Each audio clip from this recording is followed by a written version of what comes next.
back in session. You may be seated. 22117. All right, so why are we out here? Your Honor, I just saw the verdict forms, and as we discussed yesterday, the amendments that the court indicated it would make on the verdict Oh, no. forms have not been made. Okay, I did not say I'd make it. I said I'd think about it. I said I was tired and I needed to think about it. What you said before you retired and you needed to think about it was you agreed that there needs to be not guilty options for the subordinate charges No. under count 2.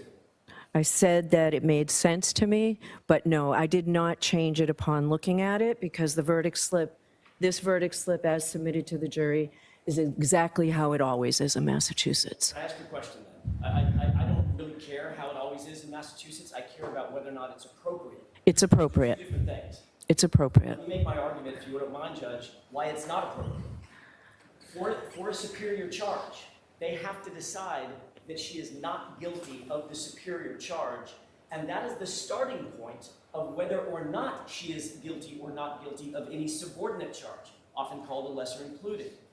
Once they decide that she's not guilty of the superior charge, now there's two additional charges that they've been instructed they must decide whether she's guilty or not guilty of. How do they decide that she's not guilty of the first subordinate charge, involuntary manslaughter? Okay.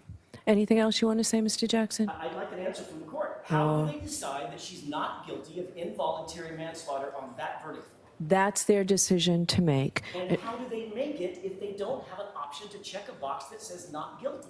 They don't check the box that says guilty, do they? And then when they go to the next block, they don't check the block that says guilty, and on the top, you're left with not guilty. Okay? So it's the absence of the check mark that the court determines is the not guilty finding by the jury. Yes, that's what the verdict slip reads. It reads not guilty. If they don't check block 2, 3, or 4, the verdict slip reads not guilty. Okay?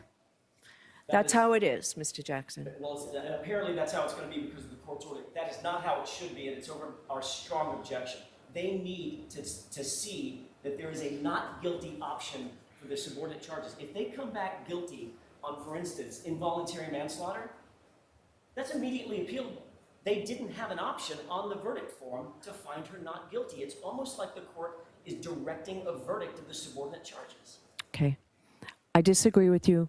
Mr. Yannetti, you've seen verdict slips exactly like this. Okay? I actually haven't really. Have you had no lesser includeds? No, we've always had lesser included, but I have not seen a verdict slip there where not guilty is not an option for lesser included. Okay. I disagree with you. All And right. I don't see the Excuse me? This is funny, Ms. Reed? All right, we're done.